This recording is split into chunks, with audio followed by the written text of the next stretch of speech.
This is Tom Kendall, and thank you for joining us for the session today called Evidence-Based Medicare Set-Asides, which is part of the 2023 Cayman Captive Forum. This is being pre-recorded to be shown later, and we look forward to the fact that you are going to learn something about a topic that Bill Hodson and I learned about just a few years ago.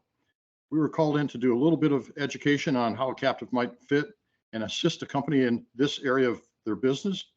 And what Bill and I learned was no matter how much we think we know about the insurance area, know everything about what takes place in our industry, we had to learn all about this particular area. And this whole thing of Medicare secondary payers, MSPs, is best done in an educational format, which is how this format has been set up today. Heather Schwartz Sanderson is the president of Sanderson Firm PLLC. She will be leading the educational side of the discussion today. We are fortunate to have with us Rachel Paul, who's going to talk to us a little bit about her background as well as her connection with her current company and captive, Palms Insurance. Bill Hodson is also a part of this format today. And again, while we were going through the whole education process with Heather's prior firm, he had to do everything that I had to do, which is learn as much as he can to have a good discussion with the reinsurance and community in terms of how we are able to make this work and tie in reinsurance with the captive. So right now, let me turn this over to Heather Schwartz Sanderson to give a little bit of a background on herself and how she got into this area. Heather? Sure, thanks, and hello, everyone. And so I've been in the Medicare secondary payer space my entire legal career, so well over 15 years now. I'm an attorney. I've previously worked for a number of companies that specialized in Medicare secondary payer. Prior to this, I was the chief legal officer for a company called Franco Signor. When they were sold in 2020, I decided it was time for me to start my own firm. So we're Sanderson Firm is about 3 years in business now, and while we're still new, we're rapidly growing, and I've been lucky to capture some of the industry's most educated and experienced talent in Medicare secondary payer. When I say Medicare secondary payer, I mean that the Medicare Secondary Payer Act encompasses numerous facets that insurance companies and self-insured entities need to be aware of. And Medicare set-asides are the focus of our topic here today. But also as part of the Medicare Secondary Payer Act, there's this required reporting to Medicare that has to occur on settlements with Medicare beneficiaries. And then there's also what's called Medicare conditional payments. Those are Medicare liens, if you will. So we do all of those things here at Sanderson Firm. We assist our clients with compliance with the Medicare Secondary Payer Act. I'm a very big staunch proponent for my clients and making sure they are receiving the best services for their risk tolerance. And we're going to talk about a variety of MSA solutions today because different risk tolerances exist among various insurance carriers, and it depends on what your goals and objectives are. So really delighted to have this opportunity to talk to you all here today. Thank you to the Cayman Captive Forum, and I was very lucky to be paired up here today with Rachel Paul. Would you like to introduce yourself, Rachel? Sure, thanks, Heather, and hello, everyone. I am currently the Chief Legal Officer in Palms Insurance, which is a Cayman-based captive, one of the oldest captives on the island. Prior to that, I spent a long time with a very established insurance carrier where we had Medicare set-asides in our settlements almost daily. So a very familiar topic for me, and one that Palms is diving into as we self-insure and as we insure in the casualty arena. So looking forward to this conversation. Terrific. And Bill, why don't you give a little bit of a background on yourself and a little bit of how you learned about this topic? Thanks, Tom. I'm Bill Hodson. I'm managing member of Gulfstream Risk Advisors, LLC in Florida. I've been a reinsurance broker for 40 years this month, and mainly practiced in the P&C arena, placing and managing reinsurance programs for insurance company cedents. I gravitated toward captive placements, reinsurance placements for captives and projects for captives about 23 years ago. And that is now one of my major focuses, not my sole focus with my practice at Gulfstream, but it is a significant part of it. And as Tom alluded to a couple of years ago, he and I had been working together on various projects where we collaborated for our mutual clients. And Tom brought a very interesting idea to me. And it was based on a Medicare set-aside program and how possibly Heather's old company could use a captive and reinsurance to augment what they were doing administrating MSAs. And so that was a very steep learning curve. And Heather's old boss and Heather helped Tom and I learn all we could at the time about what they were doing so we could help them. And it became a fascinating subject and something that I think, when we were working on it was a bit ahead of its time, but I think now the time has come. And so, Tom and myself and Heather felt it was very important to discuss this with the captive community, and what better way to do it than introduce it at the Cayman Captive Forum and evangelize it, so to speak, to the IMAC members. Terrific. So, Bill, that's actually a great point. This is a topic that, whether you're a broker or a captive owner, whether a single parent captive or have a group captive, you and I learned that this is being handled behind the scenes many times by an insurance company or a TPA. But as a broker, or again, in the reinsurance side, we didn't really have a clue about this. We learned. And I guess that's what's great about this industry. There's always something out there for us to learn a little bit more by. So with that, why don't we get into just that? I will add one comment for those of you trying to understand this today. If you understand a loss portfolio transfer, that's going to be a good starting point for you as you listen to the education from Heather and as we go through this good discussion today. So Bill, why don't you fill us in on where we're going from here and getting us through this format today? Yeah, and that's a great point, Tom, because one of the things that we do, if we focus on a segment of the industry that's just a little bit different than something, a new project that's being introduced to us, we always try to relate it to what we know. What Tom and I knew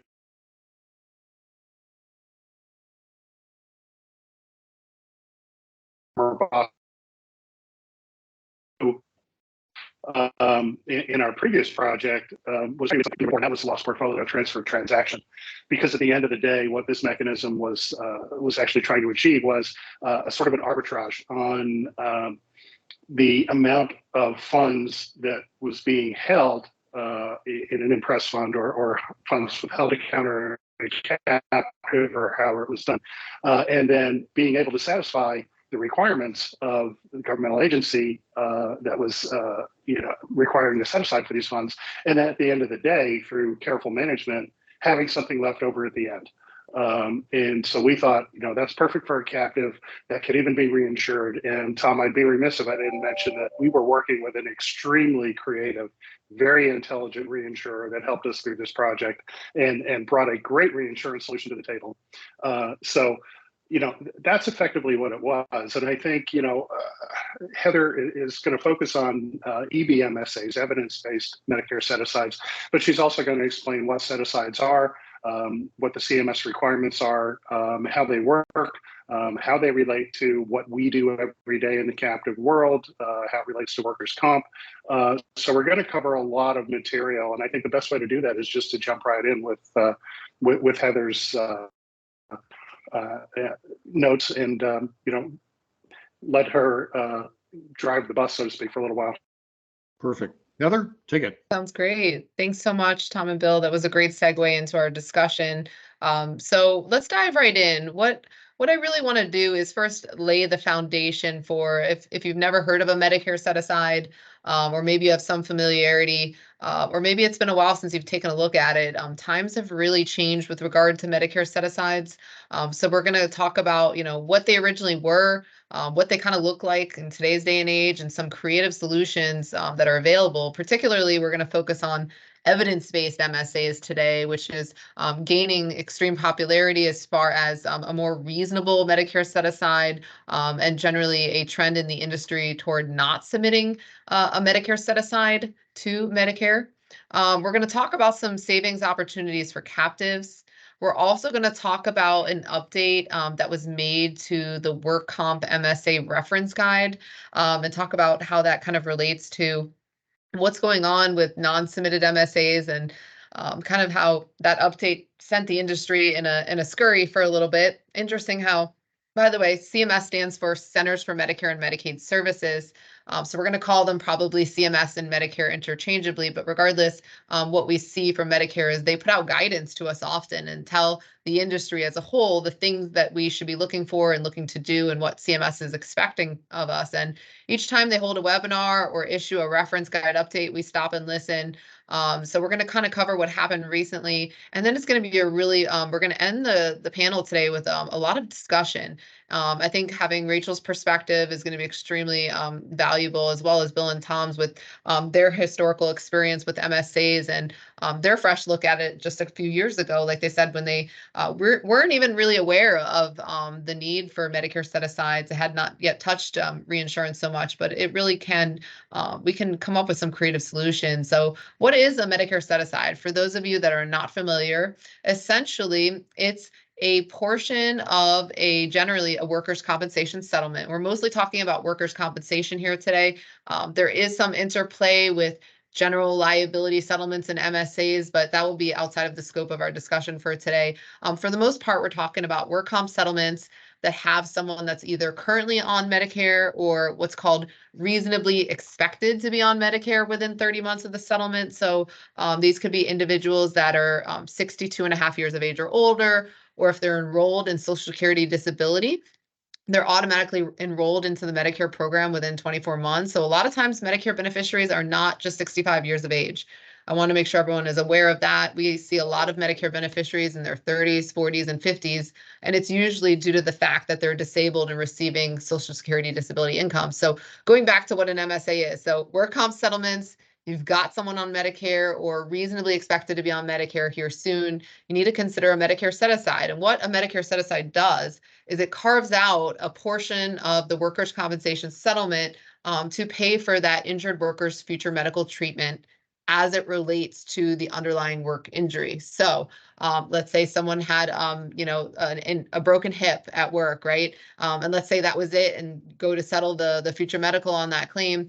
What our nurses do at Sanderson Firm and where most MSAs are drafted is they take a look at the historical medical records and also predict the life expectancy on this injured worker, figure out how much future medical care this person will need annually. Let's say for that broken hip, like I gave that example, how much future medical care will this person need for the rest of their life that would otherwise be covered by Medicare? So that's how we come up with the number for the Medicare set-aside, right? And then post-settlement, the injured worker is to set the funds aside in a separate interest-bearing checking account and not bill Medicare for anything that's injury-related and otherwise covered by Medicare post-settlement. There's also, that's called self-administration, where a Medicare beneficiary keeps their own MSA money in their own separate interest-bearing checking account and are paying back their providers for treatment out of the MSA. 95% of MSAs are self-administered, and it's been that way for a long time. There's also professional administration of MSAs, where an administrator actually holds the MSA money for their injured worker and pays the medical providers on their behalf. We only see about 5% of settlements professionally administered, probably because usually injured workers want to hold on to their money. But going back to MSAs, they can be submitted or not submitted to Medicare, right? In certain instances, Medicare will review a proposed MSA if it meets their threshold. So the regulations that pertain to the Medicare Secondary Payer Act support Medicare set-asides, although you won't find the terminology Medicare set-aside within the MSP Act at all. It doesn't exist within the law. Basically, CMS, or Medicare, if you will, took the Code of Federal Regulations that pertain to MSP, specifically this regulation right here, which specifically says that if parties carve out a portion of the settlement for future medical, they're protecting the rest of the settlement dollars from Medicare's recovery. So it behooves parties to utilize an MSA as is protecting the rest of the settlement dollars from Medicare's recovery. Now, and in 2001 is where we really started to see Medicare set-asides become a thing in workers' compensation. In 2001, CMS released their first memo. I believe it was July of 2001, and it's been frequently referred to as the Patel memo because it was issued by a gentleman at CMS with the last name Patel. And he introduced these CMS submission thresholds and the MSA concept to the industry, saying, if you've got settlements that meet these criteria, you may submit an MSA to CMS for review, and we'll tell you whether the MSA amount is right or not, or we'll issue a counter high. So the current thresholds that Medicare has, and again, this is a voluntary review process, even if the threshold is met. If you've got someone that's on Medicare and the total settlement is greater than $25,000, there's a voluntary review available at CMS. Or like I was talking about earlier, someone who has a reasonable expectation of Medicare enrollment within 30 months and the total settlement amount is greater than $250,000. If you meet either of those criteria, again, that's a voluntary review. You can submit an MSA to CMS for review. The contractor at CMS that reviews MSA proposals is the work comp review contractor, the WCRC. They are a private contractor hired by CMS to do the reviews on MSAs. So again, some misconceptions and something I want to make sure that everyone understands. If an MSA meets CMS review threshold, it is a voluntary process. So it's very false, extremely false, if that's a word, that you have to submit an MSA to CMS. In fact, actually, Medicare even puts in their own guidance, they say to the industry, there are no statutory or regulatory requirements that CMS review an MSA, even if CMS review threshold is met. And then another falsehood that I encounter a lot is that I sometimes see folks kind of going off of Medicare's review thresholds to determine when they need an MSA or not. So I've seen, okay, well, my settlement is $24,000 with the Medicare beneficiary, therefore we don't need an MSA. Or I have a reasonable expectation person and the settlement's only $200,000, I don't need an MSA. That would be a false way of looking at things. Medicare has always said, their review thresholds are also not safe harbors from not needing an MSA. They simply put forth these review thresholds because the WCRC can only review so many MSAs. So it's important to know that you're probably going to need an MSA in a settlement where future medical is being released. The individual is going to require future claim-related Medicare covered services, and the person's either on Medicare or expected to be on Medicare within 30 months of the settlement. All right, so we're going to move off of traditional MSAs and talk about evidence-based MSAs. So Bill and Tom alluded to a project that we worked on together at my former company before I started Sanderson Firm.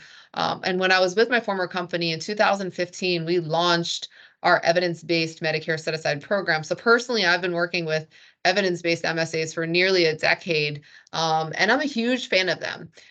Most jurisdictions across the country, as part of their work comp guidelines, have adopted these national evidence-based guidelines as part of their approach to treating injured workers. So we're talking about official disability guidelines such as ODG and the American College of Occupational and Environmental Medicine, ACOM, right? These are the two primary evidence-based medicine guidelines that are utilized across the country. Certain states have their own specific evidence-based guidelines, right? And so in those instances, those should be utilized. But generally, the whole point behind evidence-based medicine is to use nationally accepted principles to restore the injured worker back to a healing place, right? In a situation where they are actually going to improve, right? We didn't, instill workers' compensation so that, injured workers end up going out of work, right? And then that they never return to work. We would hope that the workers' compensation programs are bringing these injured workers back to health.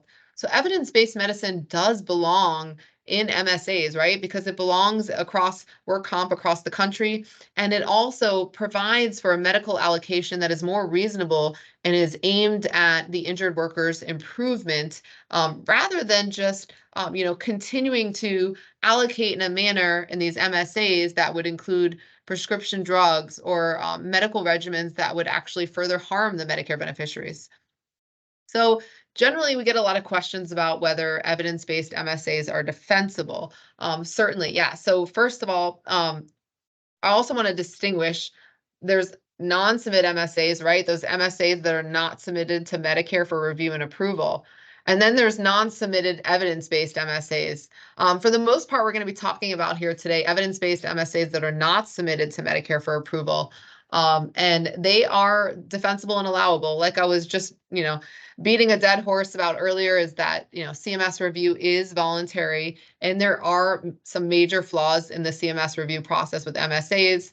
I can talk to you all day about that. I've seen CMS disregard court orders. I've seen CMS disregard treating physician statements in reviews of MSAs. There's a lot that goes on in the submission process to Medicare that, has, I believe, made the industry kind of pivot and, try to work with more evidence-based non-submit MSAs. So it's really important to kind of understand that you have options here. There's no prescribed exact way to go about an MSA. It's important to understand that, at the time of your settlement, looking at your settlement goals and an individual's future medical care that they might need, right? What's really interesting is that if you submit a traditional MSA to CMS, generally the reviewer, the WCRC, is not going to use evidence-based guidelines in the review. Medicare has been very outspoken about this, and it kind of takes me by surprise that the fact that if you submit an MSA to CMS, they admit that they will allocate in a worst case scenario manner. So let's say you've got an injured worker and maybe they hurt their back, and almost 2 years ago, one of their physicians said in the medical record, this person might be eligible for a spinal cord stimulator. But then there's never a trial for that spinal cord stimulator. There's never, further interest or mention of the spinal cord stimulator. And let's say you submit an MSA to CMS for review, and they see that mere mention of a spinal cord stimulator years ago. And even if the injured worker says, I'm never going to get it, I will never pursue that spinal cord stimulator, Medicare is going to include that very expensive spinal cord stimulator in the MSA because they don't want to take the chance that they might have to pay for it in the future. So they over allocate. Same thing with prescription drugs. They will include a regimen of opioids or addictive medicines at a rate and frequency that would literally kill a person. And that's the whole reason why the industry has been trending toward evidence-based MSAs, right? And even Medicare's reference guide says that the WCRC relies on evidence-based guidelines. So basically, Medicare has agreed that evidence-based MSAs are appropriate. But on the actual practical side, when the WCRC reviews MSAs, they don't implement evidence-based guidelines as they should be pursuant to their reference guide, and they allocate in a worst case scenario manner. So clearly the concept is there, but it doesn't benefit Medicare, I guess, to allocate in a reasonable manner. So evidence-based medicine does belong in MSAs, and CMS agrees, but in practice, Medicare does allocate in a worst case scenario manner. And again, it's allowable to do a non-submit MSA. It's supported by the regulations that pertain to MSP. So Heather, And can I just Heather, ask a question? The question I've got is, here I am learning an awful lot about this as a broker or a captive owner right now. What's taking place behind the scenes? Rachel, you were part of an insurance company, you have a captive. If I was the broker or the owner, I may not even know this is taking place behind the scenes. Is that a fair statement? That the insurance company or a TPA is maybe involved in this, and we as our owners or overseeing our programs, we're not being informed? I'm trying to find out where, as a broker and owner, we need to be doing a little bit more to learn about this as we are today. From my perspective, certainly as a carrier, we were very involved in this and we were very aware of it. I would agree that it's something that the brokers probably could have been further educated on. In my current role, I would say we're learning it. Definitely, it's not automatically something that I think the captives are thinking about, and it's a great area that everybody's looking to save some money. And Heather's points here are right on target for some real cost savings for the captives. Yeah, and Heather, getting back to what you said before about the discrepancy between the CMS estimate and EBMSA savings, that is where Tom and I and you and your former boss in the previous situation we alluded to saw the opportunity for a captive to play and potentially a reinsurance play on it as well, where you had this great discrepancy. The evidence-based medicine clearly works and works well. And if it's being administrated properly, you do have this wide gap between, the set aside funds and what ultimately the claim ends up settling for, to a resolution. And so, that's where the opportunity was, and that's where we really saw it. So we'll get into a little bit more about that later, but I just wanted to point that out.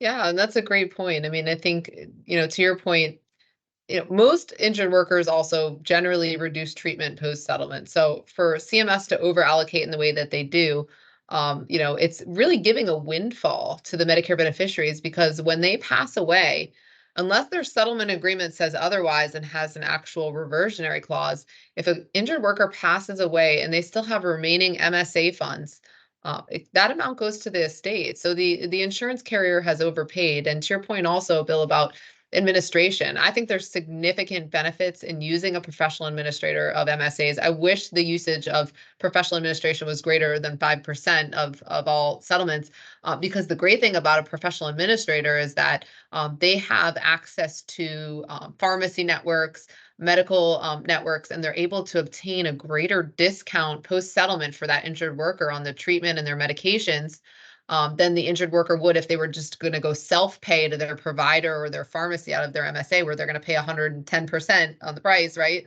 So it gives further life to the MSA funds, the EBMSA funds or MSA funds, if they're being administered by a professional administrator. So there's really a lot of opportunity here. And I think it's a great segue to talk about, why we're seeing the industry actually generally trend away from always submitting MSAs to CMS. And I think now that it's been 23 years or so since MSAs have become, standard practice as part of MSAs, we've all said to ourselves, we got to do this better. We got to, Medicare's review process is simply not working. As I was talking about earlier, they over allocate. And just last year, in 2022, for the first time ever, Medicare released statistics on their CMS submissions, and they told us that on average, generally Medicare counter highs by an average of 14%. On average, the approvals are about, the average MSA submitted is about 70,000. The average counter high is 81,000. So you can count on about an average of a 14% counter high if you're going to submit an MSA to CMS. And what I think is extremely interesting, and you'll see here on the screen the stats from 2020 to 2022. In 2020, Medicare reviewed about 16,500 MSAs. And by the time 2022 rolled around, that number had declined to 13,700.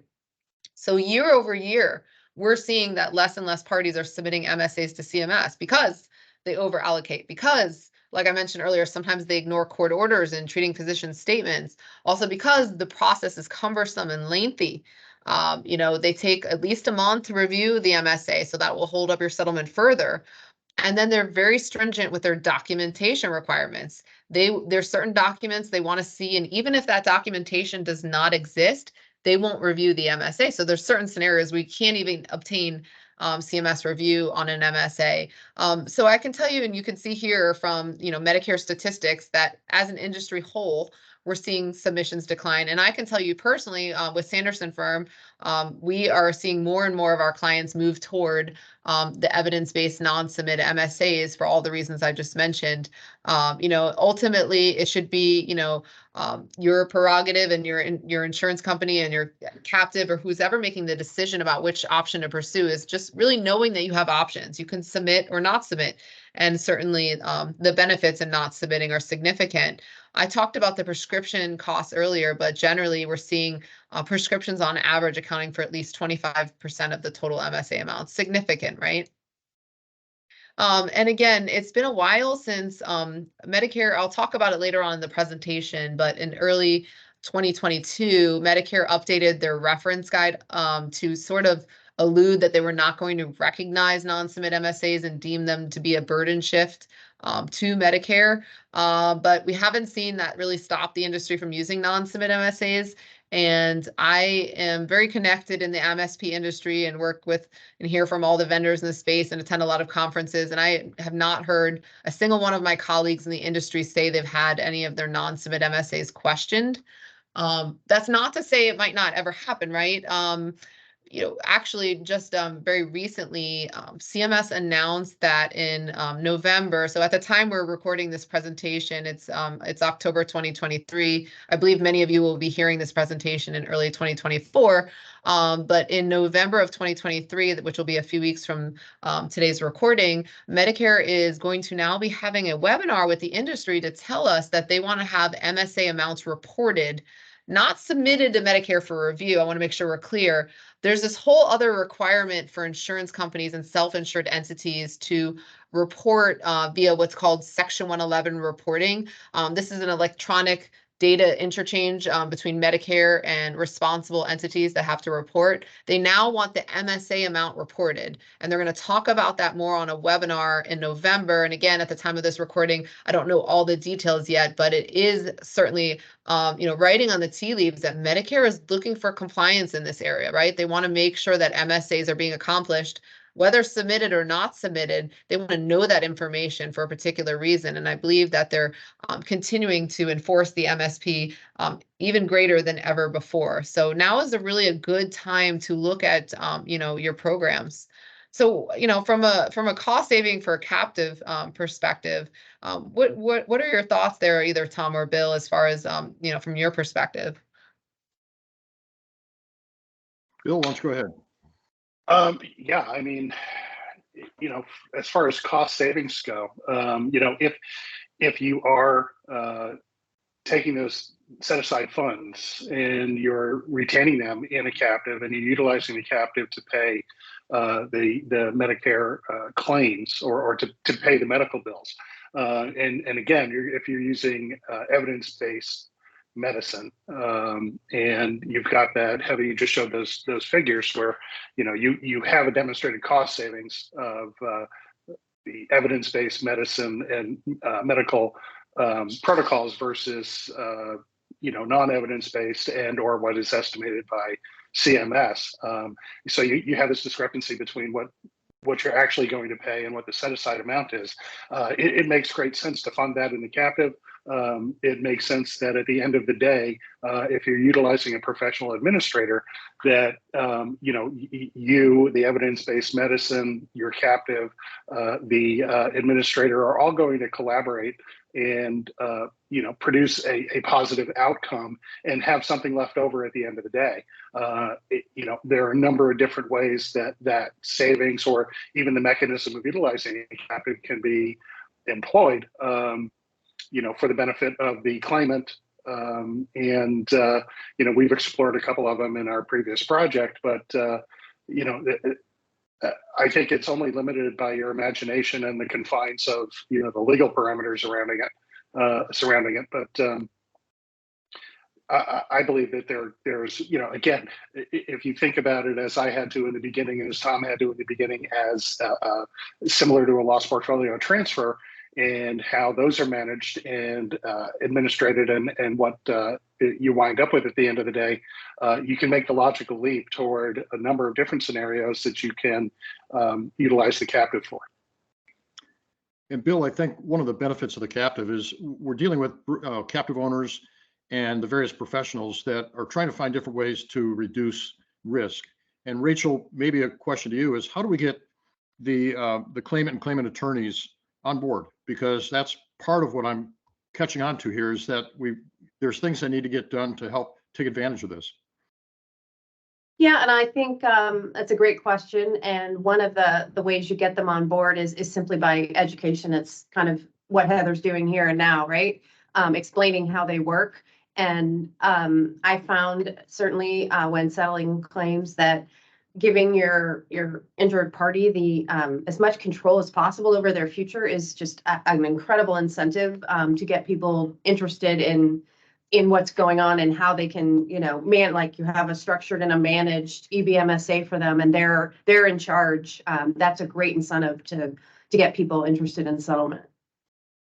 And Heather, based on what you're saying is going to take place in the announcement in a couple of weeks, those going to the various captive meetings, et cetera, should have this as a topic to learn more about how their provider, their TPA, their carrier, who's ever handling the claims, how this is being administered, right? That's an excellent point, Tom. And so I think what I've experienced is that some programs don't really know what's going on as far as their Medicare program. A lot of TPAs do automatically bundle in Medicare services, Medicare reporting services, Medicare set-aside services, and they might not be doing the most optimal job on that.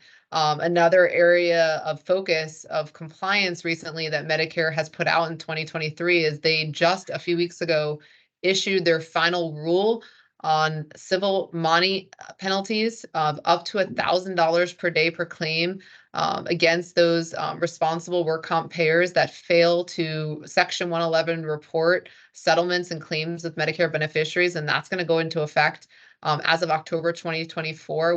We will see Medicare start to issue penalties. So I think it's really important that you understand, how your Medicare compliance is being achieved, whether it be your Medicare set-asides, your conditional payments, or your Section 111 reporting, because Medicare has been extremely active in enforcing MSP as of lately. And Heather, let me ask you a question on that in particular. So Medicare is going to hold the carrier or the captive responsible. Is that correct? As opposed to say if their TPA has maybe not reported everything they should, it's going to come back on the carrier. Is that right? That's an excellent question, Rachel, and that's right. So the responsible reporting entity, as Medicare calls it, or RRE for short, is the actual insurance carrier or the self-insured entity, right? The TPAs a lot of times do that reporting on behalf of the RREs, the insurance payer, or the employers or self-insured entities. But ultimately, if Medicare is going to issue penalties for non-compliant reporting, it's going to go against the work comp payer directly and not against the TPA. So again, it really behooves you that if you're reporting through your TPA or perhaps a claim software platform, that you're making sure that that's working correctly, or maybe even looking into doing an auditing of your data early next year to get in front of these penalties. So that's a really excellent point, Rachel. And the other part I also wanted to drive home, and Rachel did a great job and I was going to say exact same thing. As far as claimant attorneys and judges, education is the best thing. We've actually had success, convincing not only claimant and claimant attorneys to consider non-submit MSAs and settle with them. We've also been able to convince judges as well. So it's just a matter of, folks understanding the voluntary nature of CMS submission and understanding the goal here. I do want to point out, one statistic that we've got on this slide, which is that, if you utilize an evidence-based Medicare set-aside, we've run the statistics at Sanderson Firm. On average, they're going to result in a 48% reduction in your MSA allocation had you gone with a traditional MSA submitted to CMS. So that's huge. Very, very big difference.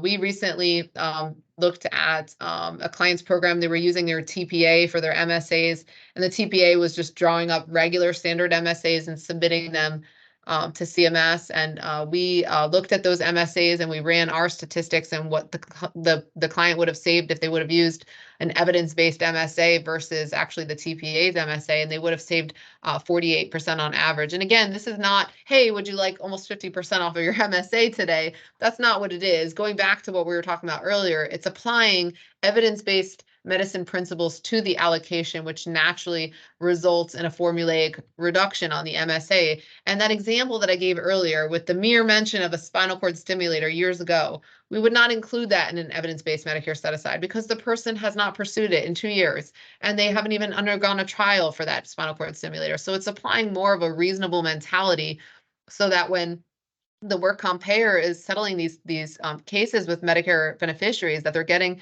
a more reasonable and more reasonably expected MSA and amount of future medical care that they will probably actually need.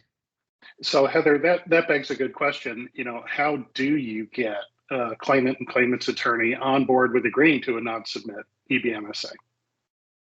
Yeah, so part of it is education on the voluntary nature, and then the other part for us at Sanderson Firm, and I know other vendors that do Medicare set-asides, some of them also do what we do, which is we offer to back it, right? We feel so strongly that we'll agree to indemnify all parties to the settlement if Medicare ever questions our MSA, and we sign agreements with claimant and claimant attorneys to that effect, and just assure them that we will stand behind our allocation. And I don't know how other vendors do it, but at Sanderson Firm, like our nurses, when they're creating these MSA reports, are taking intense clinical notes and prepping our file. Again, Medicare's never questioned one of these, but I'm standing ready. If I do need to indemnify one of these MSAs, I want to make sure I've got good rebuttal arguments to Medicare to say this was an appropriate and reasonable allocation. So once we get on the phone with the claimant and claimant attorneys and explain all of that, I think they get on board and understanding that we're a third party. We're not just a puppet for a work comp payer that wants a lower MSA. I get asked a lot. Some of our clients will say, hey, did this indemnified EBMSA for us, and we'd really like to get this surgery taken out of the MSA. And a lot of times I say no. It depends. Do I have something defensible in my file that if CMS were to ever question the MSA later, that I could say I had a reason to take that surgery out of the MSA? So we're always making sure to do what's reasonable and also what's defensible. And when we explain that to claimant and attorneys, most often they get on board. We do sometimes still encounter claimant and claimant attorneys that no matter what we say, they want an MSA submitted to CMS, and that's fine. But I do think that work comp payers would save a lot of money if they can achieve these EBMSAs on most of your files, even if there's some that you're just itching to settle and we can't get over the hurdle of getting the claimant attorney to agree to non-submission. If just on those couple of one-off claims you have to submit, you can still save a significant amount of money by achieving these non-submits on most of your files. It's a great discussion. Heather, yeah. You were talking about how you back your MSAs. Is that, do you actually offer an insurance policy to people on those? How does that work? Yeah, so it's not an individual policy per MSA. We hold, professional liability insurance, and, every MSA is written by a nurse, reviewed by an attorney before it goes out the door. We're constantly monitoring our financial exposure on what we've agreed to indemnify and increasing our insurance coverage as needed. So that's a great question. So I'm just going to talk about kind of a blip on the radar that occurred. By the time y'all are watching this, it'll be 2 years prior. But for the first time in Medicare's reference guide pertaining to MSAs, they published a section within the guide that seemed to indicate that they were not going to acknowledge these evidence-based Medicare set-asides that are not submitted to Medicare.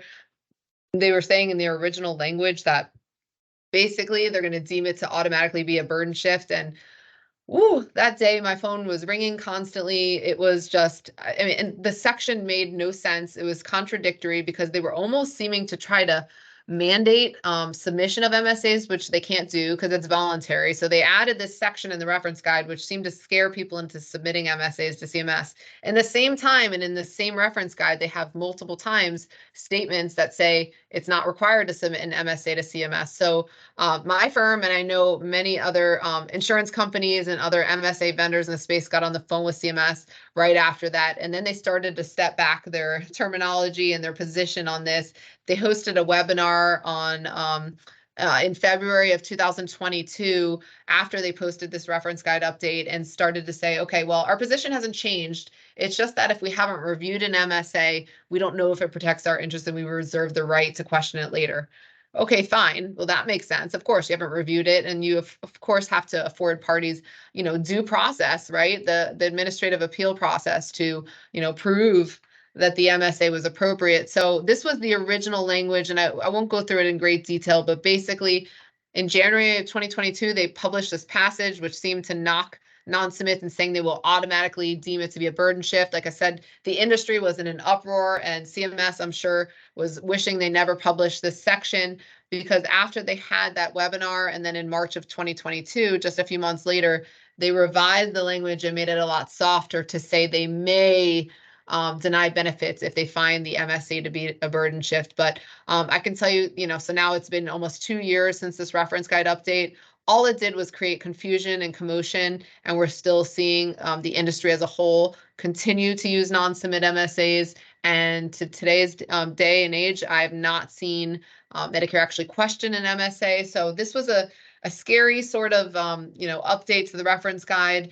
I think that, Medicare is, realizing that, this was a, ill-intentioned update. They understand that there's flaws in the review process. Part of me also thinks that the WCRC might have pressed upon CMS to issue this update because, as we were talking about earlier, submissions have been declining year over year, and the WCRC gets paid per MSA that they review. So you kind of question the motives behind this update.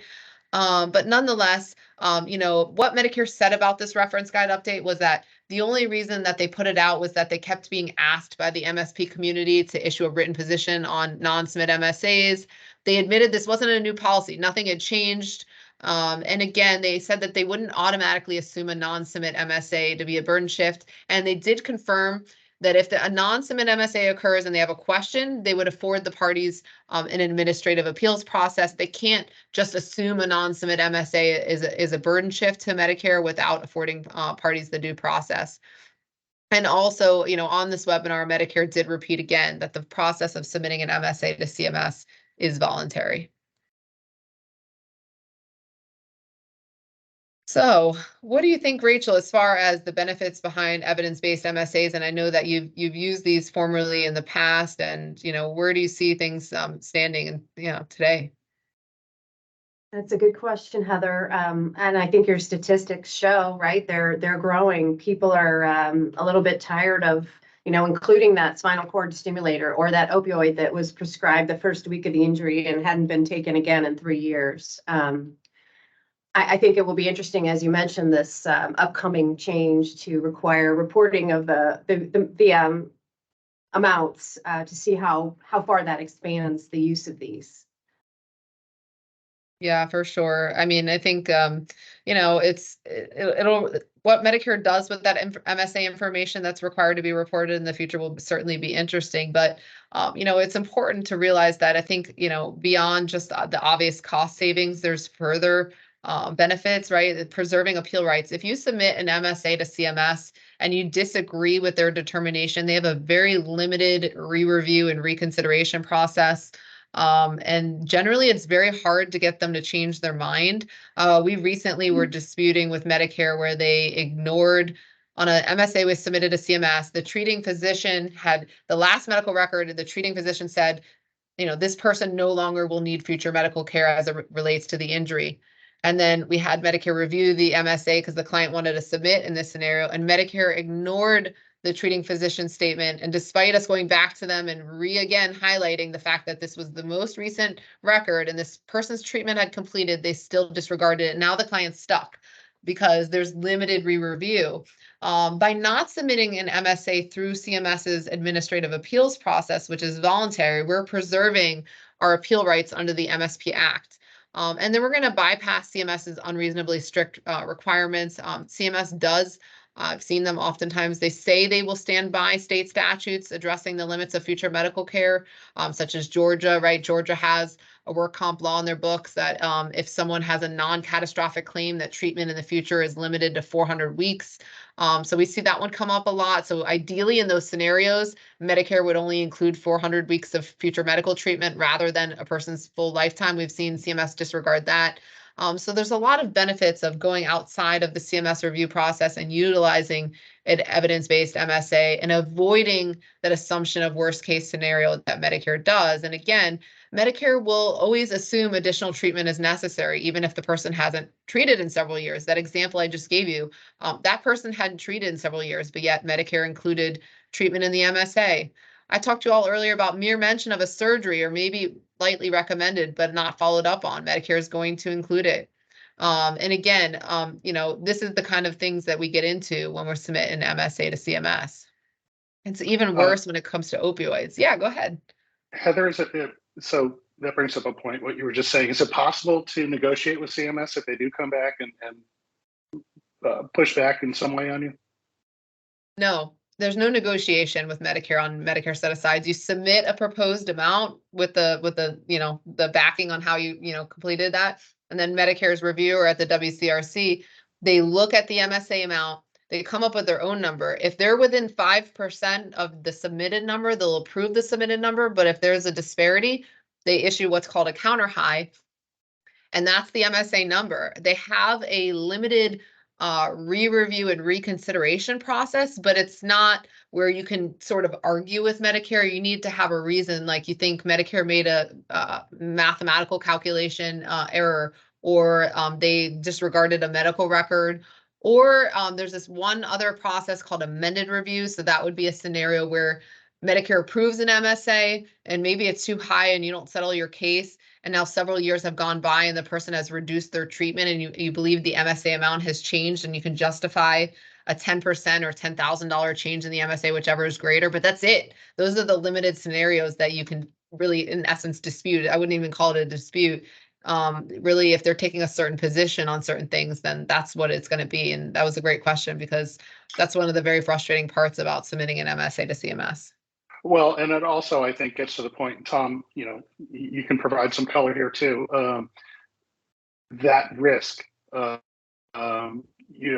think creates the basis for risk transfer if you're going to be insuring or in some way indemnifying the EBMSA in a captive. Oh, absolutely. And that's why getting this topic out there for the Cayman captive participants here is so important. This is an area that I just got to believe has not been really looked at, addressed, or understood, probably most importantly, not understood, and is one they really need to understand. And in fact, Heather, just even going through this, there's probably certain types of injuries or areas that are really very, very good for an EBMSA too, I'm guessing too, correct? Oh, for sure. I mean, it really helps all different types of claims, right? Generally, for the most part, most MSAs are going to end up lower than a traditional Medicare MSA that's submitted to CMS. But in the situation of opioids in particular, I have seen CMS determinations on MSAs with a frequency and regimen that, if given to this elderly person, would literally kill them, no doubt, from a clinical standpoint. So we had this whole initiative in the federal government a few years ago where we want to control opioid usage, right? And the federal government wants to reduce people's reliance upon opioids. But then you've got their contractor over here approving MSAs with opioid regimens that are certainly very dangerous. And again, they don't incorporate any tapering or weaning of drugs for the rest of the individual's life, right? Obviously, they're going to become addicted, dependent, could overdose, and that's worse for the Medicare program, I believe. So I think that that's why evidence-based medicine and incorporating the tapering and weaning of drugs belongs in MSAs. And over the And last Heather, 10 years, oh, go ahead, sorry. Rachel. No, go I ahead. would say, just to kind of bring that home, I know you've mentioned, right, CMS has never come back on an evidence-based MSA, but if they did, if it, the first one were to happen, it would be when? It would be at the end, right? When it's exhausted? That's an excellent question. So for Medicare to question an MSA, two things also have to occur first, which is very important to note, right? First, the claimant needs to actually exhaust their MSA funds, right? The whole MSA, which rarely happens. I mean, they need to exhaust the whole thing for them to be now needing to submit a bill to Medicare. Then Medicare would receive the bill theoretically and deny payment on the basis that it should have came out of an MSA. And that's where the MSA debate would come about. But until those two scenarios occur, which again is rare because most claimants reduce treatment in the future, that's when Medicare would theoretically question one of these MSAs. And then at that point, you have your treatment history of however many years showing that your evidence-based decision-making was probably accurate, Yes, which I would think would be a great way to back it up and make your case. absolutely. Yep, great point. So Rachel, as a captive owner, I would be interested in your thoughts, given the entirety of the presentation and how it might apply to things that captives or captive owners could utilize. Absolutely. I think it's a great, kind of double savings vehicle. Not only is it a savings vehicle of not having these kind of inflated MSAs, but I think it encourages settlement overall, which in itself is a savings vehicle for your captive. If you have a lot of open claims, not only are you paying to administer them and you're, kind of paying all the people to manage them, but they keep going on. And it's easy to say, have some treatment that happens in there that maybe shouldn't happen in there because it's really not part of the injury. And the ability to settle those files with some kind of finality and to give the injured worker some control at the same time, I think is just a huge win for everybody. Yeah, And Bill, absolutely. And go ahead, Tom. No, go ahead. No, I was just going to say that, there are, as a captive owner and having these uncertainties, utilizing MSAs and EBMSAs for Medicare recipients, there are, if you're utilizing the captive, are certain ways to indemnify that whole process. And, Tom and I have discovered an avenue to reinsuring the captive for any unlikelihoods or any scenarios which might precipitate a reinsurance claim. I think this has been a good topic for this particular forum. And Tom, your final thoughts? Well, one of the things I was going to say is that we've seen over the last 10 years, owners using the captives more for employee benefits to try and get a handle on the healthcare costs. And Rachel and Heather, as you take a look at this analogy of what we're dealing with, it's the same thing here. You need to understand this area and the opportunities to take advantage of it. And for many of us in our industry, we are not even aware of it. So I think this forum, Bill, was a good one to get that education across and put it on the agenda for the captive owners and the business owners to look at with their brokers. Yeah, no question. And, like Heather said, sort of in the beginning, there is another aspect to this. Is it's being done for work comp, Medicare set-asides, but, in the future, there's also some activity around liability insurance and liability claims. And so I think that is also going to be, an area that's kind of ripe for applying the same model. Yep, for sure. And for those that are interested in liability MSAs, we've been also doing the evidence-based liability MSAs. I think they're certainly appropriate. I think liability claims are vastly different than work comp claims. And I think, while Medicare has talked about implementing an LMSA review program for a number of years, they've struggled with the fact that work comp claims generally are either entirely accepted or denied. Liability claims are almost always denied, right? And typically parties settle for a fraction of what the case could be worth if they won at trial. So how do you allocate and protect Medicare's interests? And certainly applying evidence-based medicine would make a more reasonable allocation that could fit within that liability settlement as well. And that's something to watch as well on the horizon. I do believe that Medicare will issue a memoranda around liability Medicare set-asides. I think that's how they're going to do it. They've tried to legislatively rule make around it and have received too much pushback, but that takes a long time to legislatively rule make, and they've never done it around work comp MSAs either. So my educated guess is that in a number of years, or who knows when, we're going to see CMS put out a memo about when they expect LMSAs to be established as part of liability settlements. So it's something to start, putting on your, your rearview mirror for now, and, keep looking at it and just, wait to see what happens, and make sure that you know what's going on with your Medicare compliance program. Again, I do see at my firm sometimes, employer carriers that just rely upon their TPA to make sure that their program is compliant. And as pointed out earlier, that does not insulate the work comp payer from exposure if the TPA does not properly report, does not properly do MSAs. And so it's really something to be thinking about in today's time, because it is ramping up in enforcement, and Medicare is really looking at the MSP as the Medicare trust fund continues to dwindle away. I think Medicare looks to the MSP Act as a way to protect the Medicare trust fund, and I expect more enforcement to only continue going. Yeah, that's a good point, Heather. And, in parting, my parting thought, I don't know about the rest of you, but I've said before, I really like this diagram. One of the things I like about it is that in the four areas of intersection, but certainly in the outer three, it doesn't take much of an imagination to think that about the various opportunities that there might be for the various players involved in the transaction in each of those quadrants from an insurance and reinsurance standpoint. So that's just my parting thought. Well, and I also was going to say that, Bill, you and I didn't get this overnight. It took a long time to really get into it and understand it. So as much as this session was helpful in the hour that we had, at the tail end here, there's information on each of the participants in today's session that allows you to raise your questions internally. If you have questions, you need to get back to any of us. Heather, I think you've got the slide that shows everybody's contact information. Please feel free to reach out. We did not have the benefit to have the question answer amongst people in the audience, but you certainly have the opportunity to come back to any of the individuals here to ask your questions.